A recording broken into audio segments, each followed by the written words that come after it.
சிம்ம ராசி என்பர்களே, சிம்ம ராசி அப்படிங்கிறது ஒரு வீரத்தினுடைய ராசி அப்படின்னு நிறைய பேர் சொல்லுவாங்க. எல்லா இடத்துலையும் சரியாக செயல்படக்கூடிய ஒரு ராசியில முதன்மையான ராசி சிம்ம ராசி. ஒருத்தரை எப்படி ஹேண்டில் பண்ணணும், அவர்கிட்ட எப்படி நடந்துக்கணும், அவர் மூலமாக எப்படி ஒரு விஷயத்தை காரியம் சாதிக்கணும் அப்படிங்கறதெல்லாம் தெரிஞ்ச ராசி சிம்ம ராசி. சிம்ம ராசிக்காரர்கள் கோபக்காரர்கள் சார், சிம்ம ராசிக்காரர்கள் ரொம்ப திமிரு பிடித்தவர்கள் சார், சிம்ம ராசிக்காரர்கள் அப்படி சார் இப்படி சார் நிறைய பேர் சொல்லுவீங்க. அப்பெல்லாம் ஒண்ணுமே கிடையாது. சிம்ம ராசிக்காரர்கள் ஸ்ட்ரெயிட் ஃபார்வர்டான ஆள்.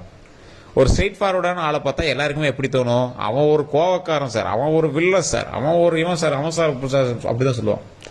காரணம் என்ன, ஒரு 4 பேர் கெட்டவனா இருக்கிற இடத்துல ஒருத்தர் நல்லா வந்தானா அவன் தான் கெட்டவனா தெரியும். ஸோ அந்த மாதிரி இந்த சிம்மராசிக்காரில் பார்க்கும்போது எல்லாத்துக்கும் ஒரு கோபம் வரும், ஒரு மைல்டான ஒரு கோபம் வரும். ஏன்னா அவன் ஸ்ட்ரெயிட் ஃபார்வர்டு, எதையும் நேர்பட பேசிடுவான், உங்களோட தவறுகளை சுட்டி காட்டிடுவான். அதனால சிம்மராசிக்காரனை பிடிக்காது. இதுதான் சிம்மராசியோட மிகப்பெரிய உண்மை. இந்த சிம்மராசிக்காரர்கள் கோவக்காரர்களாக இருந்தாலும் அவங்களுடைய மனதளவில் குழந்தைகள் அப்படின்னு தான் சொல்லணும்.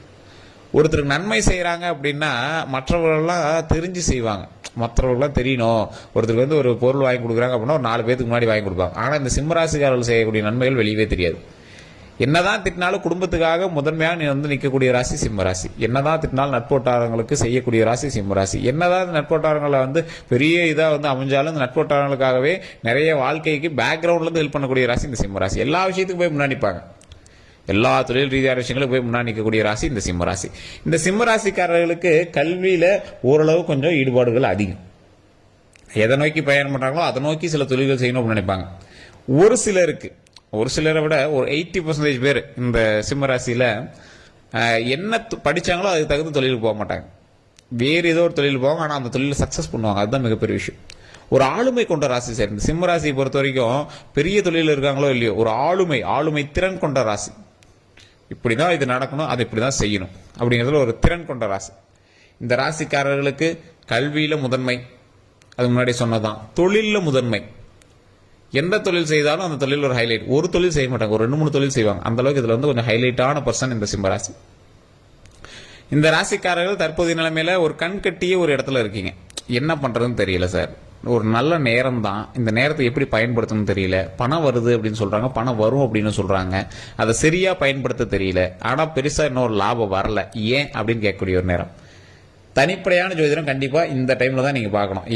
ஏன்னா சிம்மராசிக்கு நல்ல நேரம் தான். உங்களுக்கு இன்னும் அது அமையல அப்படின்னா யாரு மேல பிரச்சனை, உங்களுடைய ஜாதகத்துல தான் பிரச்சனை அர்த்தம், இல்ல உங்களோட கூட இருக்கக்கூடியவங்களுக்கு ஜாதகத்துல தான் பிரச்சனை அர்த்தம். தனிப்படையான ஜாதகம் ஒரு டைம் பார்த்துட்டு கூட யார் இருக்காங்க, உங்களுடைய நீங்க அதிகமா டைம் ஸ்பெண்ட் பண்ணக்கூடிய ஆள் யாரு, தாய் தந்தையரா, இல்ல உங்களுடைய மனைவியா, கணவனா, இல்ல உங்களோட குழந்தைகளா, இல்ல உங்களோட நட்போட்டாரத்துல உங்களோட கூட தொழில் செய்யக்கூடியவங்களா, இவங்களுடைய டைமை பார்த்து தான் நீங்க ஜோதிடமே பார்க்கணும். அதன் நேரத்தை கவர் பண்ணி தான் தொழிலில் முன்னேற்றமே அடையுதுங்க. ஸோ இப்போ நீங்கள் என்ன பண்ணணும், ஆட்டோமேட்டிக்காக உங்களோட ஜாதகத்தை, உங்களுடைய பிறந்த நேரம், பிறந்த ஊர், பிறந்த தேதி சொன்னீங்க அப்படின்னா போதும், ஆட்டோமேட்டிக்காக சொல்லிடுவாங்க. கீழே டிஸ்கிரிப்ஷன் நம்பர் இருக்குது, ஸ்க்ரீன்லேயும் நம்பர் இருக்குது, அந்த நம்பருக்கு ஃபோன் பண்ணி அப்படின்னாவே தெளிவாக சொல்லிடுவாங்க. அதன் மூலமாகவே அடுத்து நீங்கள் என்ன பண்ணணும் அப்படின்னு தெரிஞ்சுக்கலாம். இதை தெரிஞ்சுக்கிட்டு வெற்றியை நோக்கி பிரயாணிக்கக்கூடிய வழியில தான் இப்போ நீங்கள் போயிட்டு இருப்பீங்க. அதில் ஏன் உங்களுக்கு அவுட்புட் கிடைக்கல அப்படிங்கிறத பிரச்சனை. சார் நான் பணம் சம்பாதிக்கிற தொழில தான் இருக்கேன், ஆனால் பணம் என்ன வரல, எல்லாம் கிரெடிட்டில் இருக்குது, எல்லாம் மற்றவங்க கடன் கொடுத்ததுல இருக்குது. சார் பணம் சம்பாதிக்க தொழில் தான் இருக்கேன், ஆனால் நானே என்ன கடனில் தான் இருக்கேன், எப்படி நான் கடன்ல இருந்து வெளியே வர்றது, எனக்கு லாபம் வேணும், பணம் வரவு வேணும், பிரச்சனைகள்லாம் சால்வ் பண்ற அளவுக்கு நிறைய வருமானம் வேணும், எந்த பிரச்சனையும் வராத அளவுக்கு நான் வருமானத்தை வச்சு சரி பண்ணிக்கணும். அந்த மாதிரி இருக்கக்கூடிய நபர்களுக்கு இனி வரக்கூடிய காலங்கள் பொற்காலம் சார், பொற்காலம். ஒன்றும் பிரச்சனை கிடையாது, கொஞ்சம் பொறுமையா ஹேண்டில் பண்ணும், அவ்வளவுதான். ஏன்னா இப்போ உங்களுக்கு நல்ல நேரங்கிறது உங்களுக்கே தெரியுது. 9 வருஷத்துக்கு சுக்கிரனுடைய ஆதிக்கம் அதிகமாக இருக்கக்கூடிய ஒரு காலகட்டம். கிட்டத்தட்ட 9 வருஷத்துக்கு இன்னும் சுக்கிரனுடைய ஆதிக்கம் அதிகமாக இருக்கக்கூடிய காலகட்டம். 2027 உங்களுக்கு நல்ல பீக்கில் இருக்கும் சுக்கிரன். அப்பையிலிருந்து அப்படியே கொஞ்சம் கொஞ்சமாக அப்படியே கொஞ்சம் நல்ல ஒரு லாபம் தரக்கூடிய காலகட்டம். அந்த நேரத்தில் நீங்கள் என்ன பண்ணணும், கல்வி ரீதியாக, தொழில் ரீதியாக, பண ரீதியாக எல்லா விஷயத்துலையும் ஹைலைட்டாக ஏறும். இப்பிலிருந்தே உங்களுக்கு பரவாயில்லையா தான் இருக்கும். இன்னும் 2 வருஷத்துல இன்னும் கொஞ்சம் ஹைலைட்டாக இருக்கும். அப்போ நீங்கள் என்ன பண்ணணும், பொறுமையாக எந்த ஒரு விஷயத்தை பண்ணாலும் பண்ணணும், கொஞ்சம் யோசித்து செயல்படணும். சார் நல்ல நேரத்தில் என்ன சார் யோசிக்கிறது, பூத்து விளையாடுறதுக்கு பாரு அப்படிங்கிற மாதிரி இது பண்ணீங்கன்னா கொஞ்சம் பொறுமையாக தான் ஹேண்டில் பண்ணி ஆகணும். இந்த இடத்துல உங்களுக்கு அவசரம் தேவையில்லை. இந்த சிம்மராசிக்காரர்கள் தோல் சம்பந்தப்பட்ட சின்ன சின்ன வியாதிகள் கொஞ்சம் கொஞ்சம் இருக்கத்தான் செய்யும். வெள்ளித்தட்டில் சாப்பிடக்கூடிய ஒரு நேரம் சுக்கிரன், வெள்ளித்தட்டில் சாப்பிடக்கூடிய ஒரு நேரம், வெள்ளி ஸ்பூன், வெள்ளித்தட்டு, வெள்ளி சம்பந்தப்பட்ட பொருட்கள், வெள்ளி அணிகலன்கள் இதெல்லாம் அணிஞ்சிட்டு இருக்கக்கூடிய ஒரு நேரம். வண்டி வாகனங்கள் நிறைய வாங்கக்கூடிய நேரம். உங்க பேர்ல ஒரு கம்பெனியோ இல்லை நிறுவனமோ உங்க பேர்ல ஏதோ ஒன்று தொடங்கக்கூடிய ஒரு நேரம். ஒரு 10-15 கிரயங்கள் நடக்கக்கூடிய ஒரு நேரம். மண்டபங்கள் கட்டக்கூடிய நேரம். வீடு கட்டக்கூடிய நேரம், கடை கட்டக்கூடிய நேரம், ஏதோ ஒரு பேர் உங்க பேர் வச்சு ஹைலைட் ஆகும். திரைத்துறையிலையோ கலைத்துறையிலையோ ஏதோ ஒரு விஷயத்துல உங்களுடைய இன்ஸ்டாகிராமில் போகிற போஸ்டாவது உங்களுக்கு ஹைலைட்டாக மின்னும்.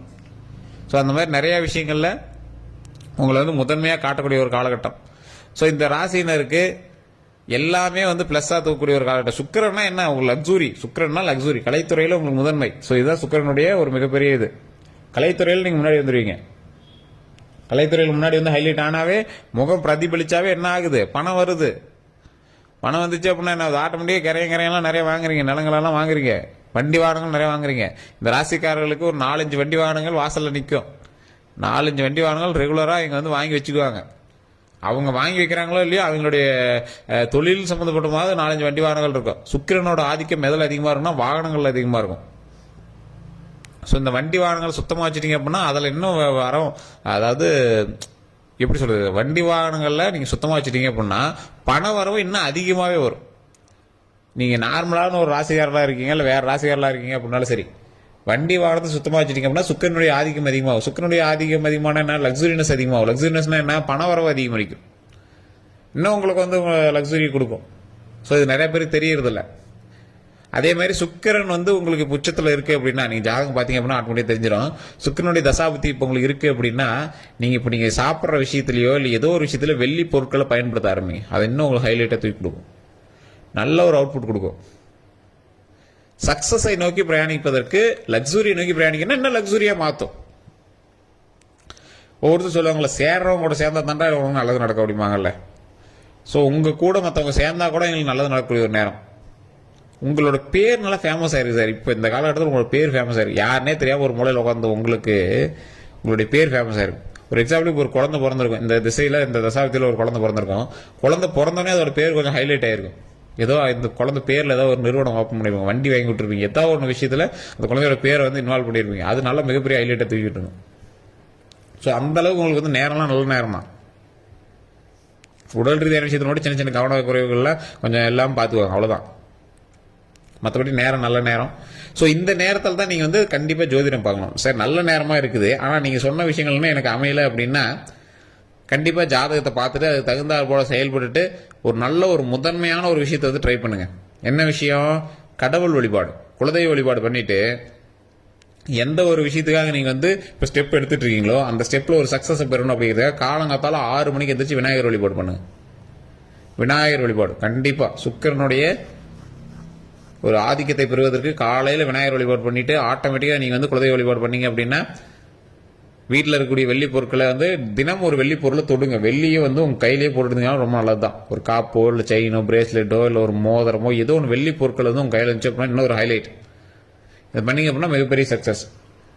இதை விட இன்னொரு பிளஸ் என்ன அப்படின்னா, இப்போ உங்களுக்கு நல்ல ஒரு சக்சஸ், ஒரு ஜாக்பாட்டும் அடிக்க போகுது. இந்த லக்ஸுரி டைம்ல ஒரு ஜாக்பாட் அடிக்க போகுது. அந்த ஜாக்பாட் வந்து உங்களுக்கு அடிக்குதா இல்லையா அப்படின்னு தெரிஞ்சுக்கிறது கண்டிப்பா ஜோதிடம் பார்க்கணும். கண்டிப்பா ஒரு ஜோதிடம் பார்த்தே ஆகணும்.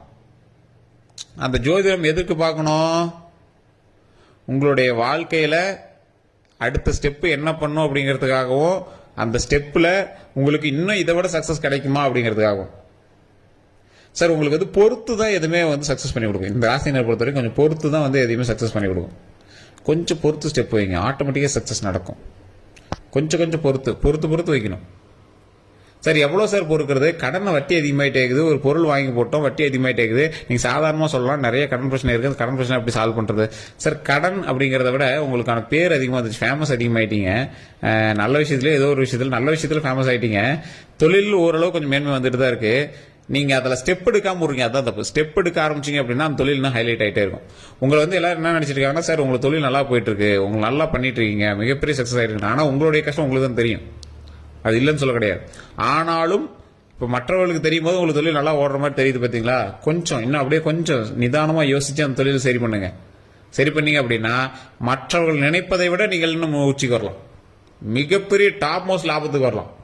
ஏன்னா இது உங்க சக்சஸ்க்கான நேரம். அப்ப என்ன மிஸ் ஆகுது? அப்ப உங்களோட ஜாதகத்துல தசாபுத்தி செக் பண்ணுங்க, ஒரு டைம் ஜோதிடத்தை பாருங்க, உங்களுக்கு என்ன நடந்துட்டு இருக்கு. இப்ப எதனுடைய ஆதிக்கம் அதிகமா இருக்கு? சுக்கிரனுடைய ஆதிக்கம் அதிகமா இருக்குதுங்கிறேன். அதை சிம்மராசியில கிட்டத்தட்ட ஒரு 60% பேர் சுக்கிரனுடைய ஆதிக்கம் இப்ப அதிகம். அந்த 60% நீங்க இருக்கீங்களான்னு பாருங்க. இல்ல சார் மீதி 40% பேர் இருக்காங்க, அதில் நீங்க இருக்கீங்களான்னு பாருங்க. அதுக்கு என்ன விடை சரி பண்ணா உங்களுக்கு என்ன நன்மை நடக்கும் அதை யோசிங்க. அதன் மூலமாக பல நன்மைகள் நடப்பதற்கான காலகட்டம் இந்த காலகட்டம். ஸோ இது எல்லாத்தையுமே கொஞ்சம் செக் பண்ணி பார்த்தீங்க அப்படின்னா மிகப்பெரிய நன்மை நடக்க போது வரக்கூடிய காலகட்டம் தான். அதுக்கு தான் நான் கீழே டிஸ்கிரிப்ஷனில் ஃபோன் நம்பர் கொடுத்துருக்கேன், ஸ்க்ரீன்லேயும் ஃபோன் நம்பர் கொடுத்துருக்கேன். ஜஸ்ட் ஃபோன் பண்ணி உங்களுடைய பிறந்த தேதி, பிறந்த நேரம், பிறந்த ஊர் சொல்லுங்க, போதுமானது. மற்ற எல்லாமே A to Z கம்ப்ளீட்டாக சொல்லிடுவாங்க. வேறு எந்த தகவலாக இருந்தாலும் நீங்கள் கேட்டு தெரிஞ்சுக்கலாம். வேறு ஏதாவது தகவல் வேணும் அப்படின்னாலும் நீங்கள் மறக்காம கமெண்ட் செக்ஷன் பதிவுங்க. அந்த ஃபோன் நம்பருக்கு ஃபோன் பண்ணி கேட்டு தெரிஞ்சுக்கலாம். எல்லோருக்கும் நன்றி நண்பர்களே.